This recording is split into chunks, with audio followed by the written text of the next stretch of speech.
I never believed in monsters until I became a night patrol officer in Thornfield, Michigan. After 8 years on the Detroit police force, I thought I'd seen every kind of human evil there was. But sometimes, the worst monsters are the ones that used to be human. My career in Detroit ended badly. Not corruption on my part, but I got too close to exposing a ring of dirty cops who were taking money from drug dealers. When the investigation imploded, I was the convenient scapegoat. Clean record, no family connections, expendable. I was forced out with a choice: resign quietly or face trumped-up charges that would destroy any chance of working in law enforcement again. So at 31, I found myself looking for police work in small towns that were desperate enough to hire someone with a tainted reputation. The job posting for Thornfield caught my attention. Night patrol officer, $28 per hour, full benefits, immediate start. For a town of fewer than 3,000 people, that was good money. Too good, maybe, but I needed the work. The drive to Thornfield took me deep into Michigan's Upper Peninsula, through miles of dense forest that seemed to swallow the road. The town appeared suddenly around a bend, a cluster of buildings huddled in a valley, surrounded by towering pines that blocked out most of the sky. It looked like something from another century, preserved in amber. Sheriff Patricia Novak met me at the station on a grey October afternoon. She was maybe 55, with steel grey hair and the kind of tired eyes that came from seeing too much over too many years.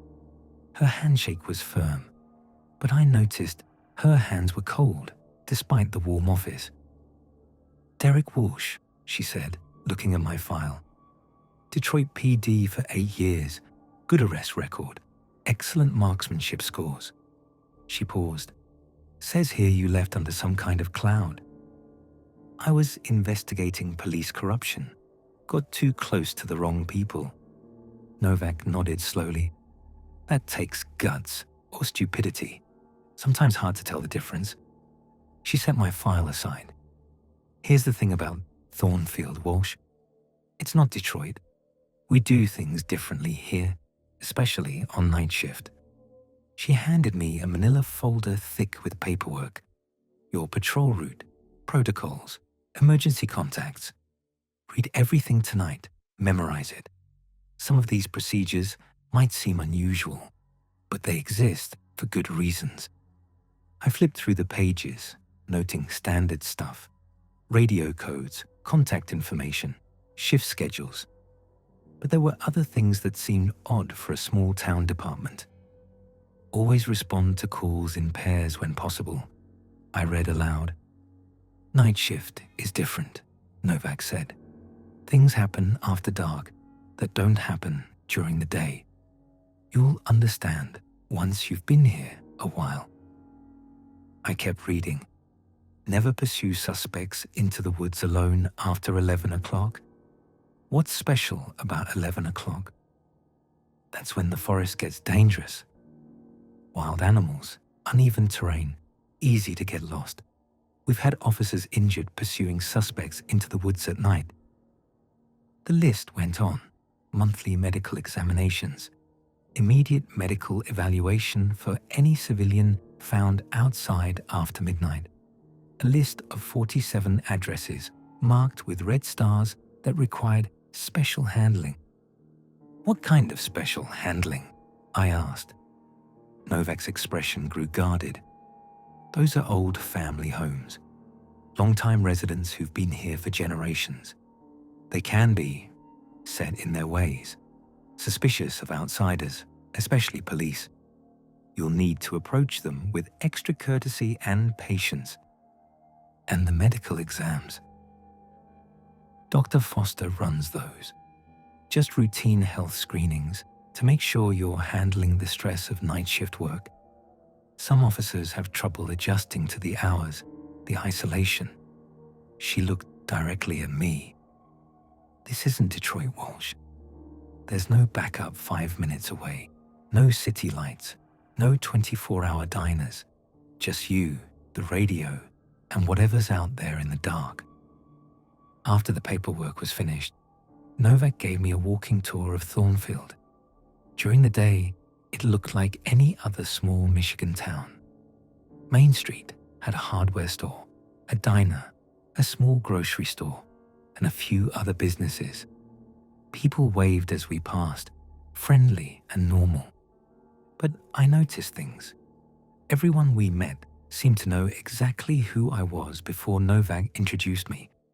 Like word of my arrival had spread through the entire town in a matter of hours. And as the afternoon wore on and shadows started growing longer, people began disappearing inside. By the time the sun set, the streets were completely empty. Early bedtime for a Friday night, I observed. People here work hard, Novak said. Logging, farming, tourism when it's in season. They get up early, go to bed early. You'll get used to the quiet. But as she said it, I caught her glancing toward the forest that surrounded the town, like she was watching for something to emerge from between the trees. My shift started at 10 o'clock. Novak walked me through the patrol car's equipment, standard radio, computer, first aid kit, but also a medical evaluation kit that included syringes, blood pressure cuff, and what looked like sedatives. Sometimes you'll find people wandering around at night who are confused or disoriented, she explained. Could be medical issues, mental health problems, drug or alcohol use. The evaluation kit helps you determine if they need immediate medical attention. Shouldn't paramedics handle that? Dr. Foster handles most of our medical calls. She's available 24/7 and familiar with the community's specific health issues. As Novak prepared to leave, she paused at the door of the station. Walsh, I want you to succeed here. This town needs good officers, people who can handle the unique challenges we face. She looked tired, older than her years. But I need you to follow the protocols exactly. Don't try to be a hero. Don't take unnecessary risks. And don't ignore the procedures because they seem strange. They're there to keep you safe. What kind of dangers are we talking about? The kind that ended the careers of the 3 officers who had this job before you. Before I could ask what she meant, she was gone, leaving me alone in the station with my radio, my patrol car, and a town full of people who'd all gone to bed at 9 o'clock on a Friday night. I spent the first hour of my shift driving through empty streets, getting familiar with the layout. Thornfield was bigger than it looked, with residential areas spreading into the forest on all sides. The houses range from new suburban-style homes to old Victorian structures that looked like they'd been there since the town was founded. The Red Star addresses were easy to spot once I knew what to look for. They were all among the oldest homes, with well-maintained yards, but an odd uniformity to them. Same style mailboxes, same porch lights, same curtains in the windows. It was like someone had decorated them all using the same catalogue. Around 11:30, I got my first call. Unit 7, we have a domestic disturbance at 412 Maple Street. The dispatcher's voice crackled over the radio. The voice belonged to Emma Rodriguez, according to my paperwork, but I hadn't met her during the day shift orientation. 412 Maple Street was one of the Red Star addresses. I pulled up to a large Victorian house with a wraparound porch and perfectly manicured lawn. The house was dark except for a single light in what looked like the living room. I could see figures moving inside, but their movements seemed strange, too slow, too deliberate. I approached the front door and knocked. Police. Someone called about a disturbance. The door opened to reveal a woman in her 60s, wearing a house dress and slippers. She should have looked like someone's grandmother, but something was wrong with the way she moved. Her joints seemed to bend at slightly odd angles, like she was unfamiliar with how human bodies were supposed to work. "Good evening, officer," she said, but her voice didn't quite match her mouth movements, like I was watching a badly dubbed movie. "I'm Helen Morrison. I'm afraid there's been a misunderstanding." "Ma'am, we received a call about a domestic disturbance. Is everyone okay?" "Oh yes, everything's fine. My husband and I were just having a discussion about household matters. You know how married couples can be." She smiled, but the expression didn't reach her eyes. I could see over her shoulder into the living room, where a man sat in an easy chair staring straight ahead. He hadn't moved since I'd arrived, hadn't even looked toward the door when I knocked. "Sir," I called out, "is everything all right?" The man didn't respond. Mrs. Morrison's head turned toward him with a mechanical precision that made my skin crawl. "Harold's just tired from work," she said, but again the voice seemed to come from the wrong direction, like ventriloquism. "He works very hard at the lumber mill." "Mom, I need to make sure everyone in the house is safe. Can I speak with your husband directly?" For just a moment, Mrs. Morrison's friendly expression faltered. Something else looked out through her eyes. Something cold and calculating, and definitely not human. "That won't be necessary, officer. As you can see, we're both fine. Just a normal evening at home." The man in the chair finally moved, turning his head toward me with the same mechanical precision as his wife. When he smiled, I saw that his teeth were too white, too perfect, too many. "Good evening, officer," he said in a voice that was identical to his wife's. "Thank you for checking on us. But as you can see, everything is perfectly normal here." I backed toward my patrol car, every instinct screaming that something was wrong. But technically, I hadn't witnessed any crime, hadn't seen any evidence of distress or danger. Both residents claimed they were fine. "All right, well, if you need anything, don't hesitate to call," I said, trying to keep my voice steady. "We certainly will," they said in unison, their voices perfectly synchronized.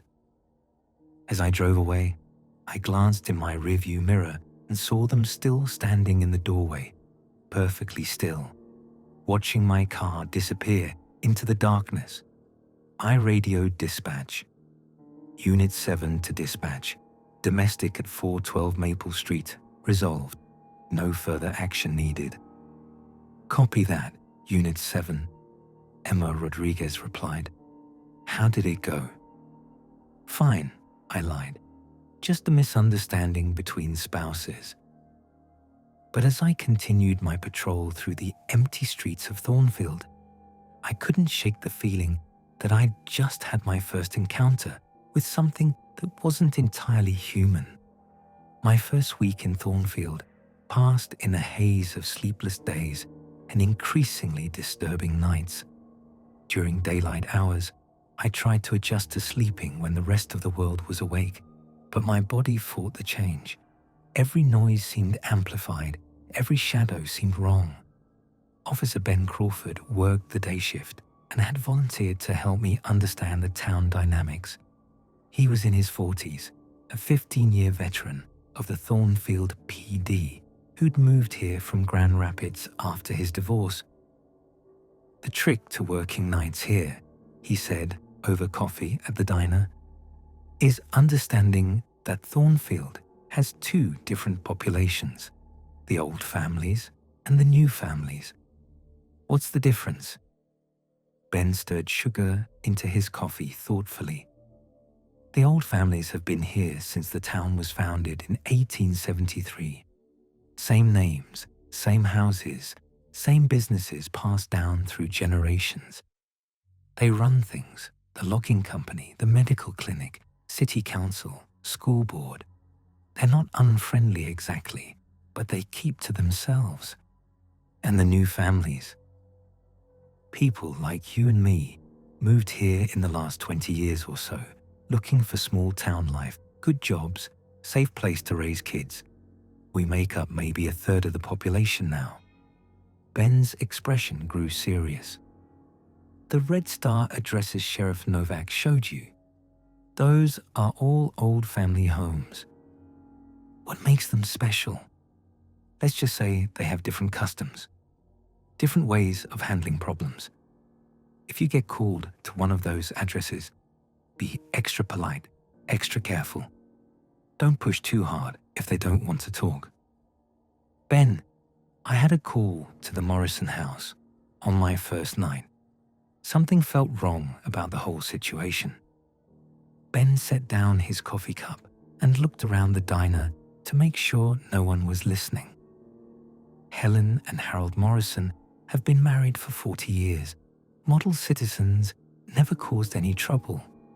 If they seemed a little odd, maybe you just caught them on a bad night. But something in his tone suggested he wasn't being entirely honest. That evening, I reported to Dr. Elena Foster's clinic for my mandatory medical examination. The clinic was a modern building that looked out of place among Thornfield's older architecture. All steel and glass where everything else was wood and stone. Dr. Foster was younger than I'd expected, maybe early 40s, with dark hair pulled back in a professional bun, and the kind of intense focus that made you feel like a specimen under a microscope.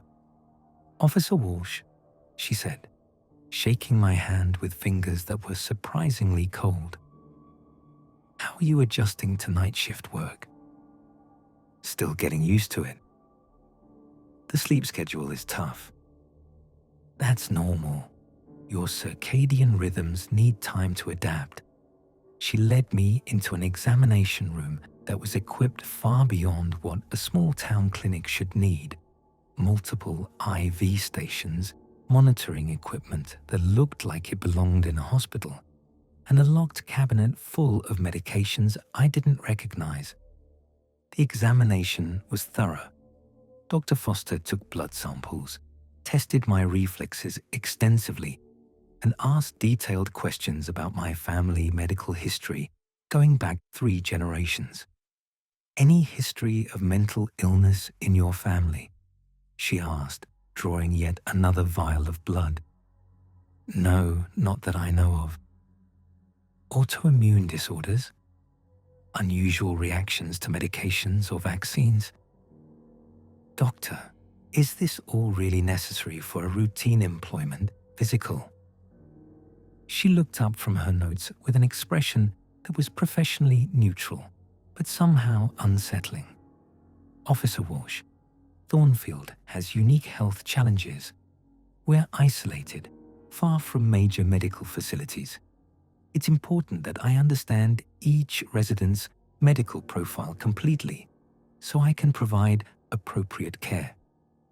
"But why 3 generations of family history? Hereditary conditions can skip generations. What might seem irrelevant today could be crucial information in a medical emergency." She capped the last vial of blood and labeled it with my name and date. "I'll need to see you monthly for follow-up screenings. Just routine maintenance to make sure you're staying healthy." As I left the clinic, I noticed a basement entrance on the side of the building. The door was steel with multiple locks, and there were no windows. For a small town medical clinic, it seemed like an unusual amount of security. My second night on patrol started quietly, but around 10:45, I spotted someone running between houses on Pine Street. Vandalism had been a minor problem according to my briefing, so I decided to investigate. I followed the figure into the forest that bordered the residential area, tracking them by the sound of breaking branches and rustling leaves. The woods were thick with pine and maple trees, their canopy blocking out most of the moonlight. But as soon as I was about 50 feet into the forest, everything went silent. No insects chirping, no wind rustling the leaves, no small animals scurrying through the underbrush. The kind of absolute silence that feels unnatural, oppressive. I stopped walking and listened. That's when I heard the footsteps. They matched my rhythm exactly. When I moved, they moved. When I stopped, they stopped. But they were coming from a different direction, like something was paralleling my path through the trees. I pulled out my flashlight and swept it through the darkness, but the beam seemed to be absorbed by the forest. I could barely see 10 feet in any direction. The footsteps started again, but now they were behind me, still matching my rhythm, but getting closer. I remembered the protocol about not pursuing suspects into the woods alone after 11. It was 10:47, but something told me the rule existed for situations exactly like this. I backed toward the tree line, keeping my flashlight moving, but the footsteps followed, not running, just walking with that same measured pace that perfectly matched my own movement. When I finally broke free of the forest and reached my patrol car, the normal sounds of night returned all at once. Insects, wind, distant traffic from the highway. I looked back at the woods, but there was nothing to see except darkness between the trees. I radioed dispatch. Unit 7, lost the suspect in the woods on Pine Street, discontinuing pursuit. Copy that, Unit 7. Any injuries or equipment damage? Negative. Just couldn't track them in the dark. But I didn't mention the footsteps, or the unnatural silence, or the feeling that something had been hunting me through those trees. On my third night, Ben Crawford stopped by during his meal break to check on me. "How are you settling in?" he asked, climbing into the passenger seat of my patrol car. "Still learning. Can I ask you something?" "Shoot." "How many officers have quit this job in the last few years?" Ben was quiet for a long moment. 3 in the past 2 years. "Why?" Sheriff Novak mentioned that my predecessors had their careers ended by this job. What happened to them? First guy, Tommy Brennan, had some kind of mental breakdown, started talking about monsters and conspiracies, had to be committed for psychiatric evaluation. Second guy, Alex Porter, just disappeared one night, left his patrol car running on Main Street, radio still on, but never found him. Third guy, Mike Torres, moved away suddenly, didn't give notice, just packed up and left town one weekend. And the department didn't investigate. Sheriff Novak filed reports, but what's to investigate? People quit jobs, people have breakdowns, people move away. It happens. Ben looked at me seriously. "Derek, if you're having second thoughts about this job, now's the time to leave. Once you're here a while, once you become part of the community, it gets harder to go." "What do you mean?" "I mean, Thornfield grows on you. The people, the lifestyle, the sense of community. After a while, you can't imagine living anywhere else." He opened the car door. "Just be careful, okay? Follow the protocols. Don't take unnecessary risks.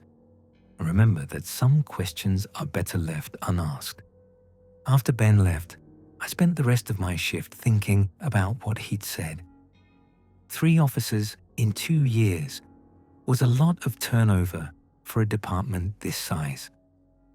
And his warning about becoming part of the community had sounded more like a threat than advice. Around 5 o'clock, I was doing my final patrol loop when I noticed something strange. Several houses in the newer residential areas had lights on in their bedrooms, and I could see people standing at the windows, not looking out at anything in particular, just standing perfectly still, facing the street. When I drove by an hour later, they were still there. Same people, same positions, like they'd been frozen in place. I made a note to ask Ben about it the next day, but when I mentioned the window watchers, he just shrugged. Some people are light sleepers. Probably heard your patrol car and got up to see what was happening. But the people I'd seen weren't looking at my car. They were looking at something else or waiting for something else. And they'd stood there for over an hour without moving. As my first week in Thornfield ended, I was starting to understand that the town had secrets.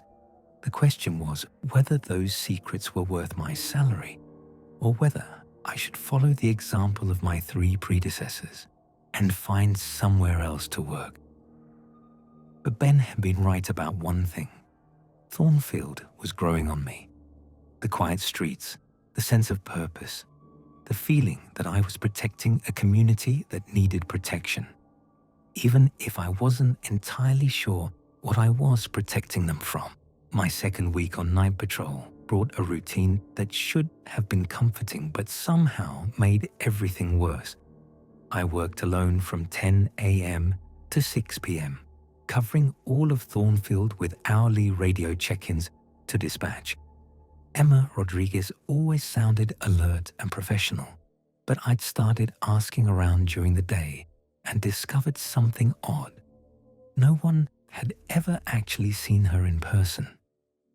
Emma works nights, Ben explained when I brought it up. Keeps different hours than the rest of us. She's been our night dispatcher for years. Very reliable. But doesn't she ever have meetings with the day shift? Doesn't she take time off? Ben's expression grew uncomfortable. Derek, you're asking a lot of questions about things that don't really matter. Emma does her job, you do yours. That's how small-town departments work. But it bothered me. In Detroit, I'd known every dispatcher, every desk sergeant, every person who worked in the building. Here, I was supposedly working closely with someone I'd never met, never seen, who somehow never seemed to need time off or sick days. The window watchers had become a nightly phenomenon. Every night, I'd see people standing at their bedroom windows, perfectly still, facing the street. Always the same people in the same windows, but the houses were scattered throughout the new family neighborhoods. Sometimes, I'd count 15 or 20 of them during a single patrol loop. I started timing them. They'd appear around 1 o'clock, stand motionless until about 4 o'clock, then disappear back into their houses. None of them seemed to notice my patrol car, and they never moved or changed position during the hours they stood watch. On Tuesday night, I got another call to a Red Star address. Unit 7, medical emergency at 627 Oak Street. Elderly male, chest pains. 627. Oak Street was the Bennett house, a large colonial that looked like it had been built in the early 1900s. I arrived to find the front door standing open and 3 people waiting on the porch, a woman in her 60s and 2 men in their 30s, all dressed like they'd been expecting me. "Thank you for coming, officer," the woman said. "I'm Dorothy Bennett. My father-in-law is having some difficulties." Inside, an elderly man was lying on the living room floor, completely motionless. He wasn't breathing that I could see, and his skin had a waxy, artificial appearance. "How long has he been like this?" I asked, kneeling beside him. "Just a few minutes," one of the younger men said. "He was complaining of chest pains. Then he collapsed." I checked for a pulse and found nothing. The man was obviously dead, and had been for some time. His skin was cold and his limbs were stiff. "Mom, I need to call an ambulance immediately. This man needs—" "Oh, he's fine," Dorothy Bennett interrupted. "He just needs to rest." Sometimes the older folks have these spells. Mom, this man is not breathing. He has no pulse. He needs emergency medical attention. All three family members turned to look at me with identical expressions. Not concerned, not upset, but mildly annoyed, like I was making an unnecessary fuss. "Officer Walsh," Dorothy said, her voice taking on a patient, condescending tone. "We know our family's medical needs better than you do. Father Bennett just needs rest and quiet." "I'm calling for medical assistance," I said, reaching for my radio. The moment my hand touched the radio, all three family members stepped closer to me. Not threatening exactly, but suddenly I was surrounded by people who moved with perfect coordination, like they'd practiced the maneuver. "That won't be necessary," the elderly man on the floor said. I spun around to see him sitting up, smiling at me with teeth that were too white and too sharp. His skin still had that waxy appearance, and his movements were jerky, like a marionette being controlled by an inexperienced puppeteer. "See," Dorothy Bennett said, "just needed a moment to rest." "Thank you for your concern, officer, but everything's fine now." The old man stood up with mechanical precision, his joints moving at angles that didn't look human. "Fine," he repeated in a voice that sounded exactly like Dorothy's. "Everything's fine." I backed toward the door, my hand still on my radio. "Sir, you were unconscious. You should be evaluated by medical personnel. Dr. Foster is on her way," Dorothy said, though I hadn't heard anyone call for the doctor. "She'll take care of everything." As if summoned by her words, Dr. Foster appeared in the doorway. She was carrying a medical bag and wearing the same professionally neutral expression I'd seen during my examination. "Good evening, Officer Walsh," she said. "I'll take over from here. The Bennett family has some ongoing medical issues that require specialized care." "Doctor, this man was unconscious with no vital signs." "That's not uncommon with his condition. I'll make sure he gets appropriate treatment." She moved between me and the family, clearly dismissing me. "Thank you for responding so quickly." I wanted to argue, wanted to insist on calling for an ambulance, but technically the family was refusing additional medical care, and Dr. Foster was a licensed physician. There wasn't much I could do legally. As I left the house, I heard Dr. Foster talking quietly with the family members, but their voices had taken on an odd quality, multiple people speaking in perfect unison, like a choir reciting the same words. 2 nights later, I saw the old man walking down Main Street during my patrol, but he moved differently now, with the same mechanical precision I'd noticed in the other old family members. His gait was too measured, too deliberate, like someone learning to walk all over again. The replacement pattern was becoming clearer. My shift ended at 6 o'clock when Officer Lisa Park arrived to work the 6 o'clock to 2 o'clock shift. Lisa had been doing the morning patrol for 8 years, according to Ben, and had never called in sick or taken a vacation day. But there was something wrong with Lisa too. She always arrived exactly on time, always wore the same uniform configuration, always gave the same report, no incidents, all quiet. Her patrol logs were identical day after day. Same routes, same times, same brief notations written in identical handwriting. And she never seemed tired, despite working an 8-hour shift that started at dawn. She never grabbed coffee, never complained about being sleepy, never showed any of the normal signs of fatigue that came with police work. One morning, I decided to wait around after my shift to observe Lisa's patrol routine. I parked my personal car on a side street and watched as she drove her patrol route with mechanical precision. Same speed, same stops, same timing. When she passed groups of early morning joggers or dog walkers, they all waved at her in unison, perfectly synchronized. But the most disturbing part was when she stopped to talk to Harold Morrison, the man from my first domestic disturbance call. They stood beside her patrol car for exactly 5 minutes, neither one moving or gesturing, just facing each other like two machines exchanging data. When their conversation ended, they both turned and walked away with identical gaits, the same mechanical precision I'd started recognizing in all the old family members. That afternoon, I had dinner with Carol Henderson, one of the newer residents who'd invited me over the previous week. Carol had moved to Thornfield 5 years ago with her husband and 2 teenage children, drawn by the small town atmosphere and good schools. But as we talked, I realized Carol was trying to tell me something without saying it directly.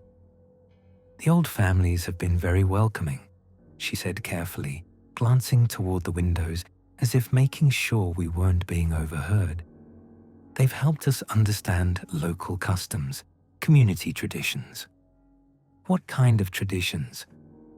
"Well, for instance, everyone participates in the community health program.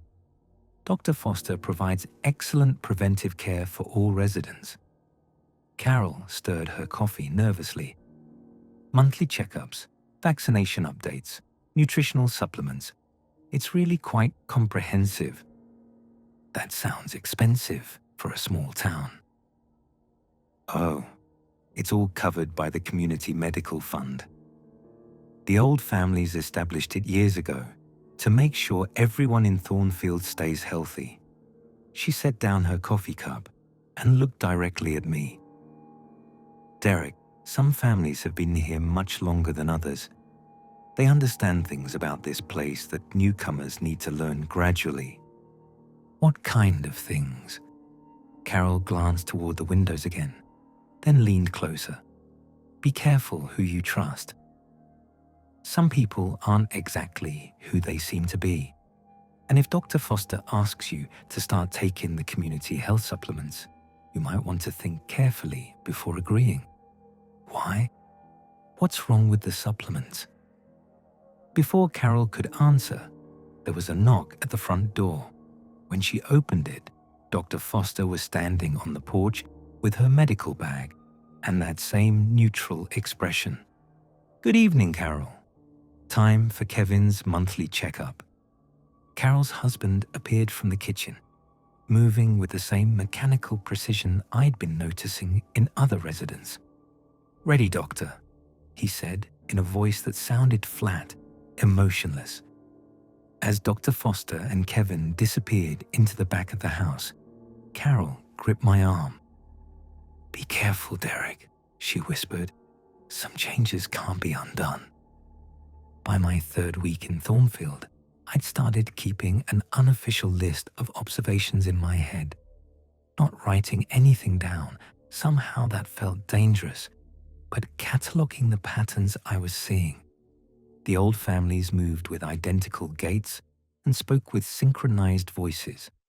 The new families were gradually developing the same characteristics. Dr. Foster was involved in everyone's medical care, requiring monthly checkups and providing mysterious community health supplements. And people who asked too many questions had a tendency to disappear. Carol Henderson had become my unofficial guide to understanding what was happening, though she had to be careful about how she shared information. During our conversations, she'd developed a code, speaking in metaphors and implications, never stating anything directly that might be overheard by the wrong people. "Some families have deeper roots in the community," she'd say, meaning the old families were controlling what happened to the newer residents. "The local customs take time to understand," meaning the infection process was gradual. "Dr. Foster takes excellent care of everyone," meaning resistance was futile once you were in the medical system. On Wednesday night, Carol asked me to meet her at the old logging road that ran behind the forest preserve. When I arrived, I found her with 4 other people I recognized as newer residents. Tom Bradley, a nurse who'd moved to Thornfield 2 years ago. Linda Walsh, a teacher who'd arrived 3 years ago with her family. Peter Kim, an accountant who worked remotely for a firm in Detroit. And Rita Santos, a widow who'd retired to Thornfield 5 years earlier. "We need to talk," Carol said without preamble. "All of us have been watching what's happening, and we think you need to know the truth before it's too late." "The truth about what?" Tom Bradley stepped forward. He looked nervous, constantly glancing toward the forest like he expected someone to emerge from between the trees. "The old families aren't human anymore." "Haven't been for a long time." "What do you mean?" "I mean they're infected with something, some kind of parasite or organism that takes over their bodies and minds." Tom pulled a small vial from his jacket pocket. "I've been analyzing the community health supplements that Dr. Foster gives to the newer families. They contain organic material, microscopic organisms that look like they're designed to invade human tissue." Linda Walsh nodded grimly. "My husband started taking the supplements 6 months ago.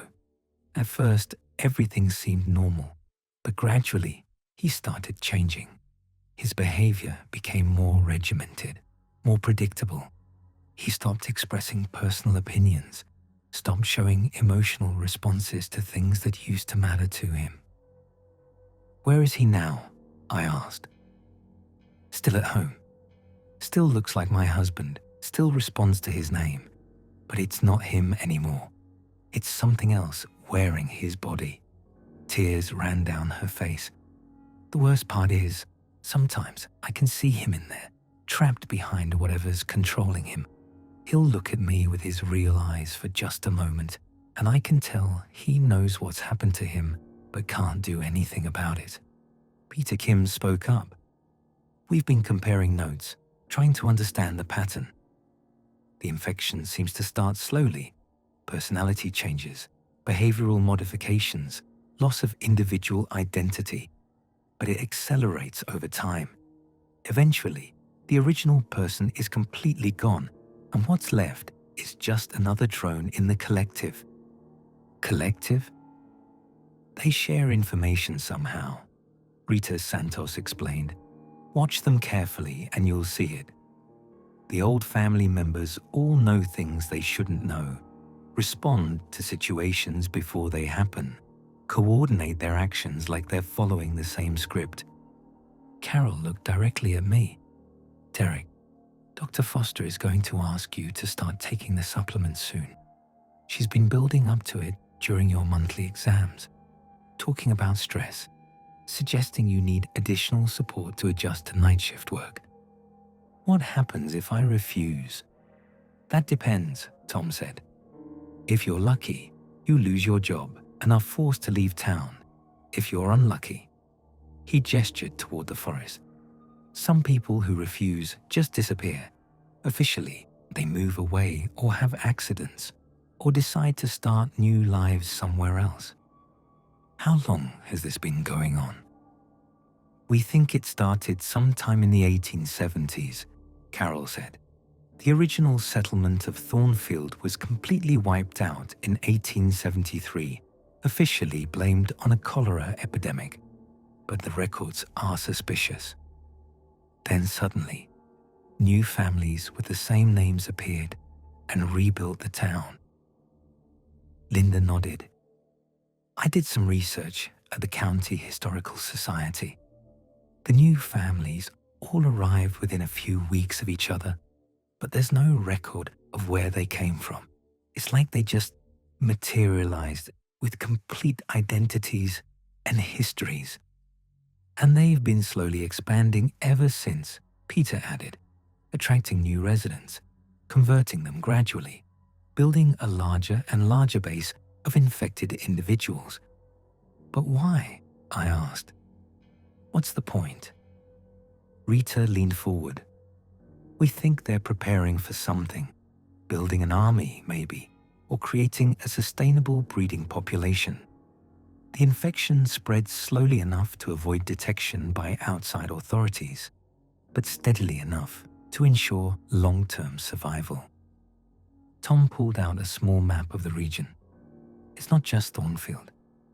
We've identified at least 6 other small towns in the Upper Peninsula with similar characteristics. Isolated communities with unusually stable populations, low crime rates, and minimal contact with outside authorities. He pointed to locations marked on the map.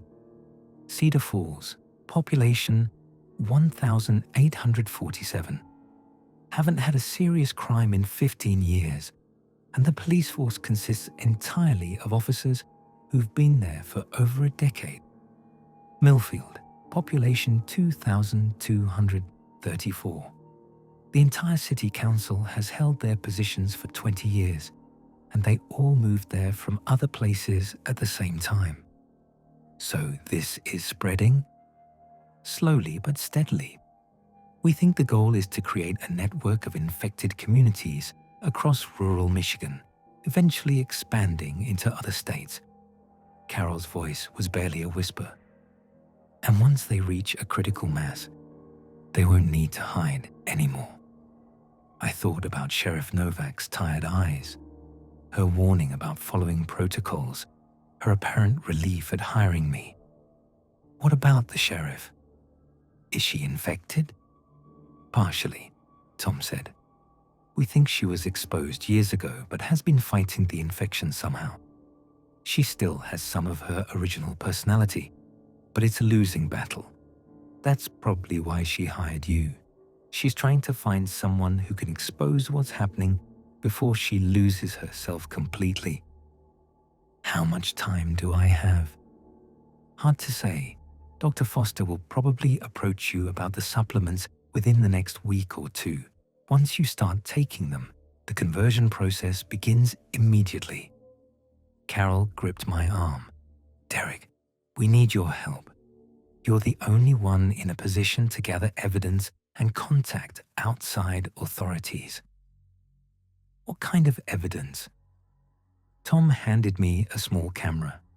Medical samples, photographs of the infected residents, documentation of their behavioral patterns. We need proof that will convince state authorities to investigate. And if I'm caught, then you disappear like the others, Linda said quietly. But if you don't try, we all end up like my husband, alive but not alive, human but not human. As we prepared to leave the meeting, Rita pulled me aside. Derek, there's something else you should know. The infection doesn't just change people. It makes them stronger, faster, harder to kill. If they figure out what you're doing, running won't be enough. They'll hunt you through these forests like your prey. Then why are you all still here? Why haven't you left? Rita smiled sadly.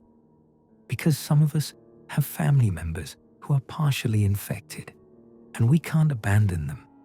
And some of us are probably already too far gone to leave. She looked at her hands, which were trembling slightly. I've been fighting the urge to report our meeting to Dr. Foster for the last 10 minutes. Part of me wants to protect you, but part of me wants to turn you in. How do I know which part is really you? You don't. That's the horror of this place. You never know who you can trust, including yourself. Over the next few days, I started gathering evidence while maintaining my normal patrol routine. I used Tom's camera to photograph the window watchers, the mechanical movements of infected residents, and the synchronized behaviors that happened throughout the town. The most disturbing discovery came when I followed one of the midnight walkers I'd been observing. These were residents from new family homes who walked through the streets in their pajamas around 2 o'clock each night, moving with purpose, but seeming unconscious. I followed a middle-aged man named Robert Chen as he walked from his house on Pine Street to the medical clinic. He used a key to enter through the basement door I'd noticed during my first visit to Dr. Foster. From my position across the street, I could see through basement windows into what looked like a medical facility far more advanced than anything a small town should have. There were multiple treatment rooms, each containing a person lying on a gurney with IV lines connected to bags of fluid that glowed with an eerie phosphorescent light.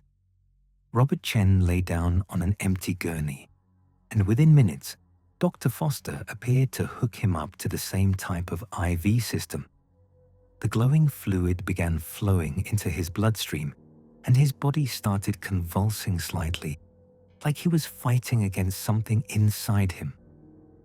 I took photos through the basement windows, documenting what was clearly some kind of conversion or conditioning process. There were at least 20 people in various stages of treatment, and I recognized several of them as newer residents who'd been showing signs of behavioral changes. But as I prepared to leave, I realized someone was standing behind me. Sheriff Novak stepped out of the shadows, her service weapon drawn but not aimed at me. In the dim light, I could see that her face was a mask of internal struggle. Part of her looked relieved to see me gathering evidence, but part of her looked angry that I was interfering. "Officer Walsh," she said in a voice that sounded like two people speaking at once, "you're not supposed to be here." "Sheriff, what's happening in that basement?" "Treatment," she replied, but then shook her head like she was trying to clear it. "No, not treatment. Conversion. They're changing people, making them into something else." "How long have you known?" "Years. I've been fighting it, trying to stay myself, but it gets harder every day." She holstered her weapon and looked at me with eyes that were definitely her own. "Derek, you need to get out of Thornfield tonight. Take your evidence and go to the state police, the FBI, anyone who'll listen." "What about you? What about the other people being held in there?" "I'm too far gone to leave. The infection has hooks in my brain now. If I try to leave town, I'll be compelled to come back or report myself to Dr. Foster." Tears ran down her cheeks. "But maybe you can bring help before everyone else is converted." "Sheriff, go. Now. Before they realize what you've seen." She backed toward the medical clinic. "I'll try to delay them, but you don't have much time." I ran back to my patrol car, my mind racing with everything I'd learned. The evidence I'd gathered might be enough to convince outside authorities to investigate, but only if I could get it to them before the infected residents realized what I was doing. As I drove toward the station to collect my personal belongings, I noticed lights coming on throughout the town. Not random lights, coordinated illumination, like the entire population of Thornfield was waking up simultaneously. I had the distinct feeling that my time in the small town was about to come to a very dangerous end. I had maybe 20 minutes before the entire town mobilized against me. 20 minutes to gather evidence, contact outside help, and escape from a community full of people who weren't entirely human anymore. At the police station, I quickly downloaded all my patrol reports and incident documentation onto a flash drive. Most of it would look routine to outside investigators, but the patterns were there. Too many medical calls to Red Star addresses, too many missing person reports filed and then mysteriously resolved, too many residents with identical behavioral characteristics. I tried calling the Michigan State Police, but the phone lines were down. Internet was out too. Even my cell phone showed no signal, though I'd had coverage throughout town for the past 3 weeks. The infected residents were cutting off all communication. Through the station windows, I could see people emerging from houses throughout Thornfield. They moved with the same mechanical precision I'd observed, but faster now, with obvious purpose. And they all seemed to be heading in the same direction, toward the police station. I grabbed my service weapon, the evidence I'd collected, and headed for my personal car parked behind the building. As I opened the back door, I nearly ran into Dr. Foster. "Good evening, Officer Walsh," she said in her professionally neutral tone. "I think it's time we had a conversation about your health." She was carrying a medical bag and a large syringe filled with the same phosphorescent fluid I'd seen in the basement clinic. "Stay back, doctor. Derek, you're experiencing stress-related paranoia. It's a common side effect of night shift work in isolated communities. This injection will help you feel much better." "I know what's in that syringe. I know what you're doing to people." Dr. Foster's neutral expression finally cracked, revealing something cold and alien underneath. "What we're doing is evolution. Humanity is flawed, chaotic, destructive. We're offering improvement, unity, purpose, by destroying people's personalities and turning them into drones. By eliminating the weaknesses that make humans suffer. No more fear, no more loneliness, no more uncertainty. Everyone working together toward common goals." She stepped closer, the syringe ready. "Don't you want to belong to something greater than yourself?" I drew my service weapon. "Don't come any closer. Derek, you can't fight all of us. Look around." I glanced toward the street and saw dozens of Thornfield residents approaching the police station. They moved in perfect formation, like a military unit, but their faces showed no emotion, no individual thought or decision-making. At the front of the group was Sheriff Novak, but she was walking with the same mechanical gait as the others. Whatever part of her had tried to help me was gone now, absorbed back into the collective consciousness that controlled the infected. "Sheriff?" I called out. She turned toward me, and for just a moment, I saw her real self struggling behind her eyes. "Run," she mouthed silently. Then the mechanical expression returned, and she resumed her approach with the others. I backed toward my car, keeping the gun trained on Dr. Foster, but more infected residents were emerging from the forest behind the station. They were surrounding the building, cutting off all escape routes. "There's nowhere to go, Derek," Dr. Foster said. "This is your home now. These are your people. Why fight belonging to something that will care for you forever? Because I've seen what you do to people. I've seen the fear in their eyes when they realize what's happening to them. That fear passes quickly. The conversion process eliminates all sources of psychological distress." I reached my car and fumbled with the keys, trying to keep the gun aimed at Dr. Foster while unlocking the door. But as I slid behind the wheel, I realized the engine wouldn't start. The dashboard was completely dark. The infected had disabled my vehicle. "Derek, please don't make this difficult," Dr. Foster said, approaching the car with a syringe. "The injection will be much easier if you cooperate." Through the windshield, I could see the infected residents forming a tighter circle around the police station. There had to be over 100 of them now, every person in Thornfield moving as one organism with a single purpose. But then I heard the sound of breaking glass from inside the police station.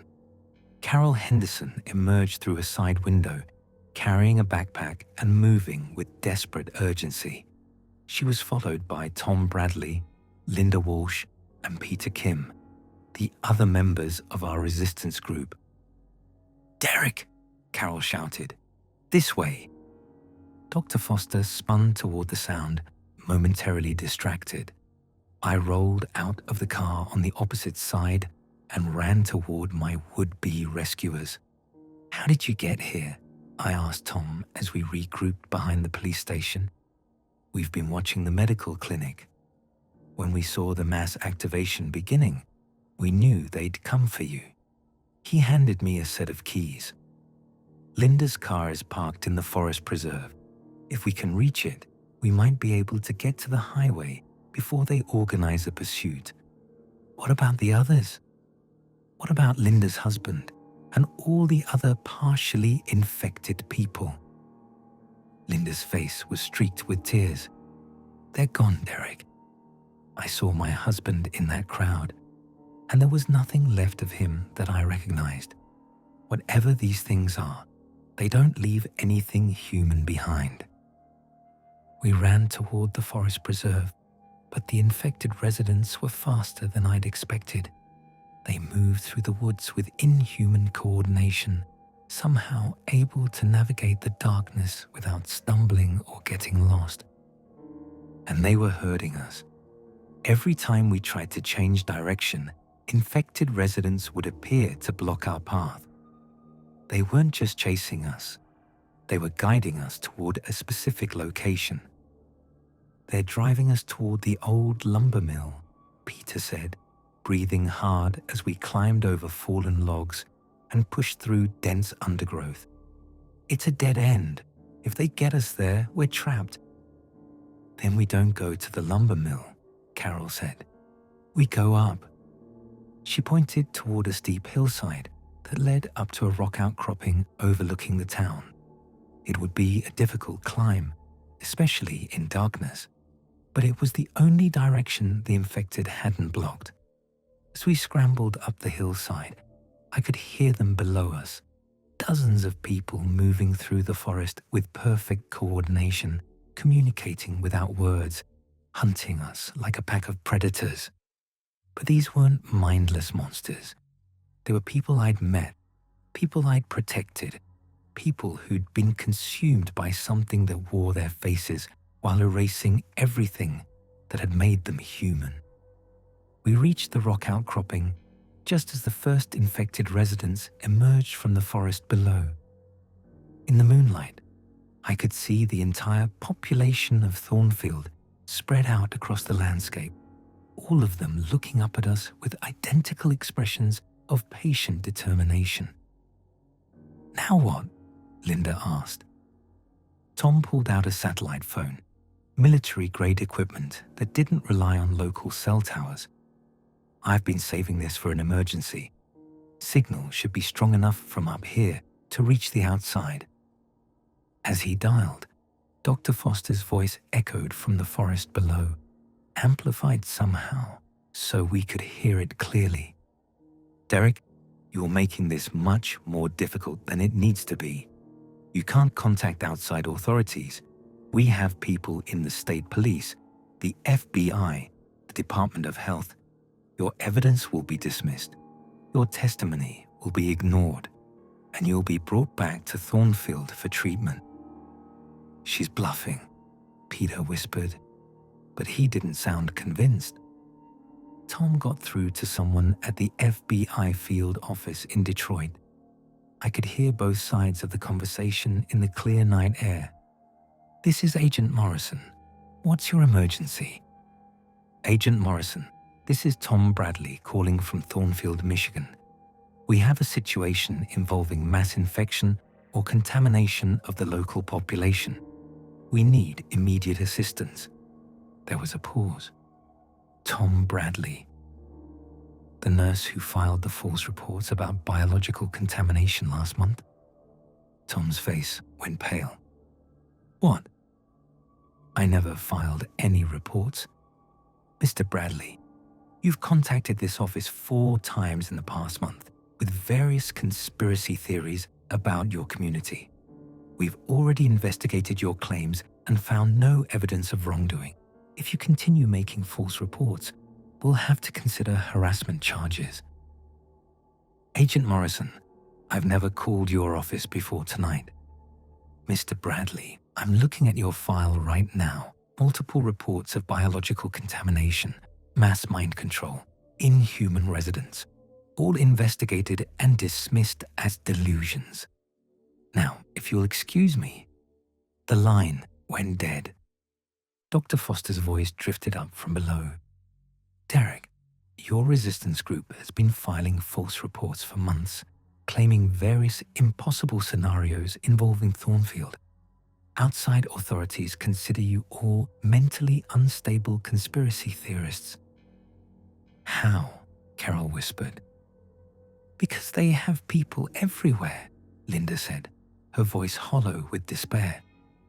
This infection has been spreading for over a century.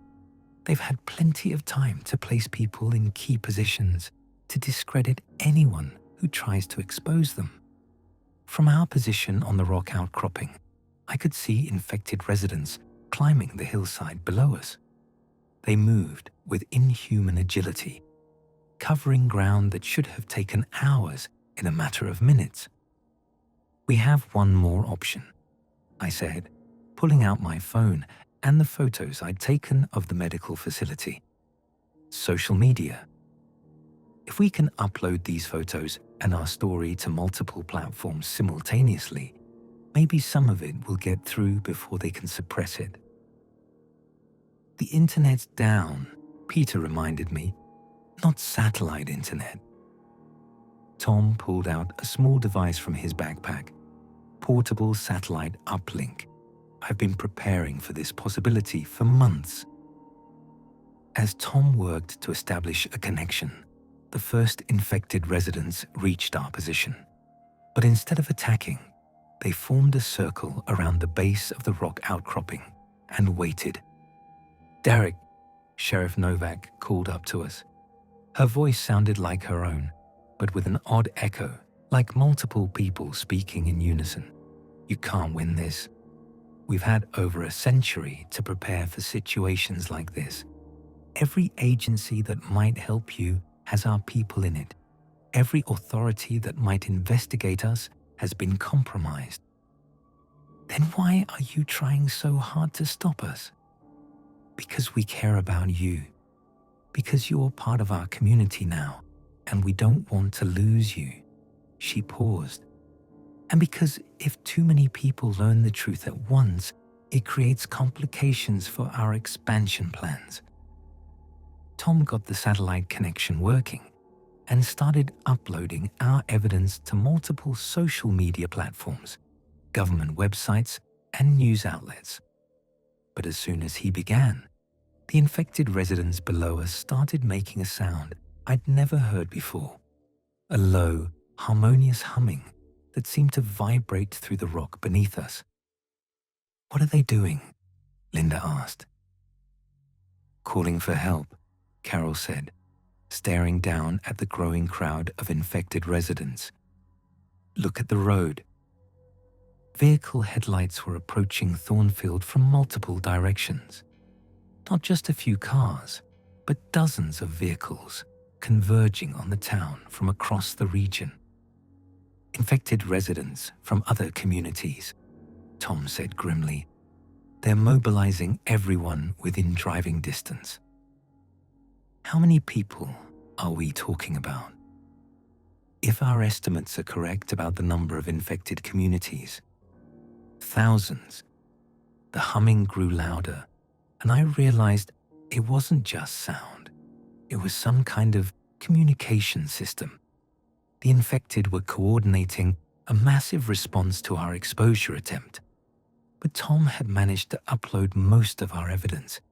Even if they caught us now, the information was out there, distributed across multiple platforms and sent to dozens of government agencies.